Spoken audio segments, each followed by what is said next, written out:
देख रहे हैं गुलिस्तान न्यूज़ 8 बज चुके हैं। उर्दू खबरनामा लेकर मैं आपका मेज़बान गौहर कुछ आपकी खिदमत में हाजिर। तफसीलात से पहले नजर डालते हैं अभी तक की सुर्खियों पर। पार्लियामेंट के दोनों ऐवानों की कार्रवाई गैर मुअय्यना मुद्दत के लिए मुलतवी। वज़ीर दाखिला ने पुराने कवानीन में तब्दीली से मुतल्लिक बिल किया पेश। इजलास में 22 बिल किए गए मंजूर। इलेक्शन कमीशन पर हुकूमत होना चाहती है काबिज। मुजवजा बिल से चीफ इलेक्शन कमिश्नर की तैनाती होगी मशकूक। भाजपा ने जमहूरियत की जड़ों को कर दिया खोखला। हसनैन मसूद। दिल्ली से जख्म मिलने के बावजूद बातचीत करने पर मजबूरी। तरक्की और इनाम मिलने के लिए नौजवानों को किया जा रहा है गिरफ्तार। अल्ताफ बुखारी का बयान। ट्रांसपोर्ट से वाबस्ता ड्राइवरों का श्रीनगर में एहतजाज। इंतजामिया 8 माह से पेमेंट वागुजार करने में रही नाकाम। अदायगी जारी करने का एहतजाजियों ने किया मुतालबा। और तलवारी हंदवारा के लोग इंतजामिया से नाखुश। कहा सड़कों की खस्ताहाली से लोग मुश्किलात के शिकार। इंतजामिया से सड़कों की मरम्मत करने की लगाई गुहार।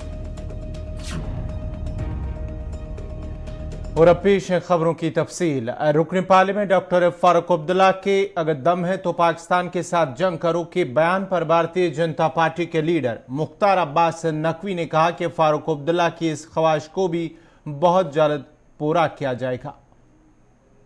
देखो भैया, ये बोली की स्वतंत्रता गाली की उद्दंडता नहीं हो सकती। अब कुछ लोगों को लगता है कि बोली की स्वतंत्रता चाहे वो पार्लियामेंट के अंदर हो या पार्लियामेंट के बाहर हो, वो गाली की उद्दंडता बन गई है। आपको जो पार्लियामेंट में तर्कों और तथ्यों के साथ बात करना चाहिए, न कि आप हंगामा और हाहाकार मचा करके और पार्लियामेंट के प्रोसीडिंग को हाईजैक करने की कोशिश करेंगे। तो निश्चित तौर से जो उसकी नियम है उसके तहत कार्रवाई होगी। लड़िए, उनकी इच्छा जो है वो पूरी होगी, आप चिंता मत करें। पार्लियामेंट की भी यही इच्छा है कि जो पाकिस्तान जो आज़ाद कश्मीर है, जिसे पाकिस्तान ऑक्युपाइड कश्मीर कहते हैं, वो भी हिंदुस्तान में आना चाहिए। तो क्या हम क्या करें भाई, चौधरी साहब या जो भी कोई भी लीडर अगर जो है वो जो भी संसद के व्यवस्था है उसके खिलाफ करेंगे तो कार्रवाई होगी। नरेंद्र मोदी जी ने कुतर्कों के कीचड़ में तर्कों का कमल खिलाया है और मोदी जी की धाक धमक को धूमिल करने की धूर्तापूर्ण धूल धूसरित हुई है। जम्मू कश्मीर अपनी पार्टी के सदर अल्ताफ बुखारी ने कहा कि नई दिल्ली से बात करने के लिए वो मजबूर हैं और जो आईन में हुकूक है जम्मू कश्मीर की आवाम को उनसे महरूम रखा जा रहा है। उन्होंने मजीद कहा कि तरक्की और इनामात के लिए नौजवानों को बिला वजह गिरफ्तार किया जा रहा है। इन बातों का इजहार उन्होंने आज सईबुक बड़गाम में एक कन्वेंशन से खिताब करते हुए किया। इतने बड़े बड़े गांव दिल्ली ने हमें दिए कि अगर हम हिसाब करेंगे तो शायद उनकी तरफ देखेंगे भी नहीं, लेकिन हम मजबूर हैं। ये हमारा मुल्क है और हमें इनसे ही बात करनी है। हमारे लिए कोई दूसरा मुल्क कोई कुछ नहीं कर सकता है। हम भी देखते दाएं बाएं, लेकिन दाएं बाएं देखने वाली बात तो है नहीं। इस मुल्क में जो इस मुल्क के आईन में हमें हुकूक है वो भी हमें नहीं दिए जाते हैं। हम और कुछ नहीं मानते, हम चांद सितारे नहीं मानते। मैं दिल्ली से कहता हूँ, हम चांद सितारे नहीं मानते। वही हुकूक हमें दे दो जो पूरे हिंदुस्तान में आम शहरियों को। मेरे बच्चों को भी हक है कि वो हिंदुस्तान के किसी भी कोने में जाएंगे और बिला किसी खौफ के चलेंगे।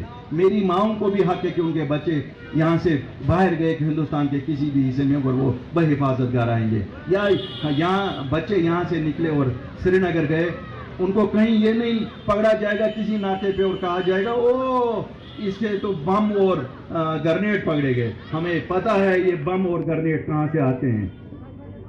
जो अरबाब इख्तिदार हैं, मैं उनको कहना चाहता हूँ, एक वक्त आएगा इसका हिसाब देना पड़ेगा। ये ग्रेनेड जो आप हमारे नौजवानों से दिखाते हैं और जो पिस्तौल दिखाते हैं, हमें पता है ये कहाँ से आते हैं।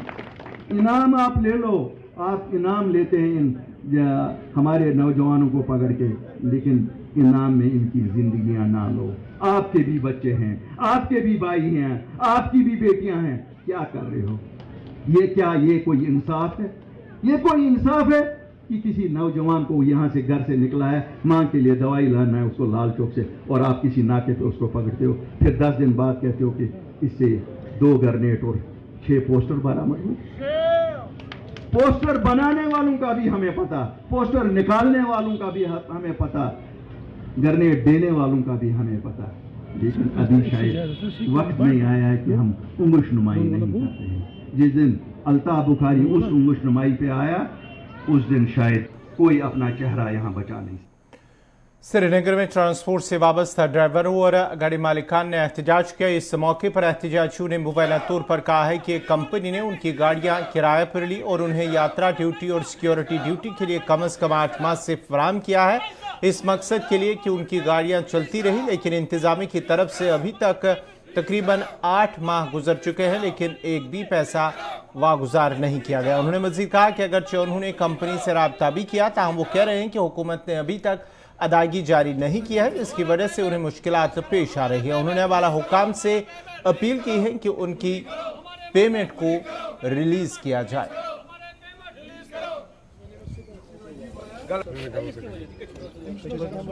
साहिबान है और एहतजाज क्यों कर रहे हैं? मैं कश्मीर मोटर ड्राइवर एसोसिएशन का चेयरमैन हूँ।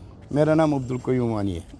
हम इसलिए आज यहाँ प्रेस कॉलोनी आए हैं क्योंकि हमने पीसीआर को गाड़ियाँ दी हैं, बसें दी है, ट्रकें दी है, सोमू दिए हैं, टाटा गाड़ियाँ दी है, लोड कैरियर दिए हैं। ये जो मेरे पीछे ट्रांसपोर्टर है ये इस्लाम अनंतनाग से आए हैं, कोई कुपवाड़ा से आया, शुपेन से आया, बारामूला, सभी ट्रांसपोर्टर इस वक्त एहतजाज कर रहे हैं कि हमारी पेमेंट 8 महीने से बंद है। 2 ईदें आई, छोटी ईद, बड़ी ईद, कुर्बानी की ईद। हमारे ड्राइवरों के पास पैसा, तनख्वाह ही नहीं हमने दिया उनको, पैसा ही नहीं है उनके पास। ट्रांसपोर्टर के पास पैसा नहीं है, ट्रांसपोर्टर फाइनेंस नहीं दे सकता है, टोकन नहीं भर सकता है, फिटनेस नहीं कर सकता गाड़ियों को। हम करें तो क्या करें? इसलिए हम एलजी साहब से अपील करते हैं या हमारा पैसा वागुजार करे या हमारी गाड़ियों को छोड़ दिया जाए। कितना पैसा अभी कोई 30 से 40 करोड़ रुपया हमारा बकाया है। तो 8 महीने का, 8 महीने से पेंडिंग है। 1 जनवरी से आपकी गाड़ियाँ किस यूज आती है? क्या यात्रियों को ले नहीं, ये सीआरपी, आईटीबी, एसएसबी के लिए और लॉ एंड ऑर्डर के लिए है, और कुछ गाड़ियाँ यात्रा पर भी है। कितनी गाड़ियाँ हैं जो अभी यूज में? हज़ारों में हैं, बसें ट्रकें हज़ारों में हैं, सोमू, टाटा गाड़ी। ये किसी कॉन्ट्रैक्ट के तहत आपने दी है? हाँ, ये हमने गैलेक्सी के थ्रू, गैलेक्सी ट्रांसपोर्ट कंपनी के थ्रू दी। तो अभी क्या बोल रहे हैं वो? आजकल कर रहे हैं, आज दे देंगे, 10 दिन के बाद, 5 दिन के बाद पैसा नहीं मिल रहा। रहबर जंगलात के मुलाजमीन ने आज श्रीनगर की फर्स्ट कॉलोनी में अपने मुतालबात को लेकर एहतजाज किया। एहतजाजी मुलाजमीन का कहना था कि अगर चुने को हुक्मनामे के तहत 5 साल के लिए यौम उजरत पर भर्ती किया गया था और 5 साल बाद रेगुलर करने का वादा किया गया था, हम अब 7 साल गुजर चुके हैं और वो अभी तक 5,000 रुपये पर ही काम कर रहे हैं।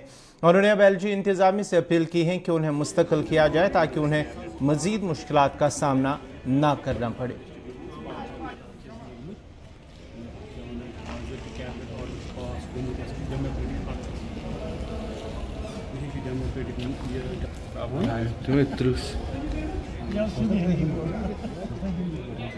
जना मेरा नाम मुज़म्मिल है, मैं रहबर जंगलात का एम्प्लॉई हूँ और मैं यहाँ पे एहतजाज नहीं हो रहा है। हम अपनी एडमिनिस्ट्रेशन को याद दिला रहे हैं कि 332 लड़के जो आपने लगाए हुए हैं डेमोक्रेटिक गवर्नमेंट के अंडर में जब लगाए थे तो उनको वो आप भूल गए।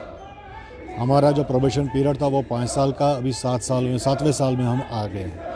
सैलरी हमारी 5,000 है, प्रोबेशन पीरियड ख़त्म हो चुका है। उनसे रिक्वेस्ट है कि साहब उसका ज़रा एक फ़ाइल को नज़र मारिए और हमारा रेगुलराइजेशन का वो कर दीजिए सर। तो कब से आप ऐसे ही है? हमारा अभी 7वां साल है सर। 5 साल का तो हमारा प्रोबेशन जो पीरियड है वो हमने ऑलमोस्ट डन किया हुआ है, उसमें कोई ये नहीं है। हमारी सब जगह अपनी अपनी नौकरियों में लगे हुए हैं, लेकिन जब हम किसी डिपार्टमेंट के अपने एलजी साहब के पास जाने कोशिश करते हैं जाने के लिए, वहाँ तो हमें कोई मिल ना रहा है। लेकिन हमारे जो चीफ सेक्रेटरी साहब है वो बार बार यही आश्वासन दे रहे हैं कि जनाब आपका हो जाएगा। इस आश्वासन में बैठे हैं कि हो जाएगा 7वें साल।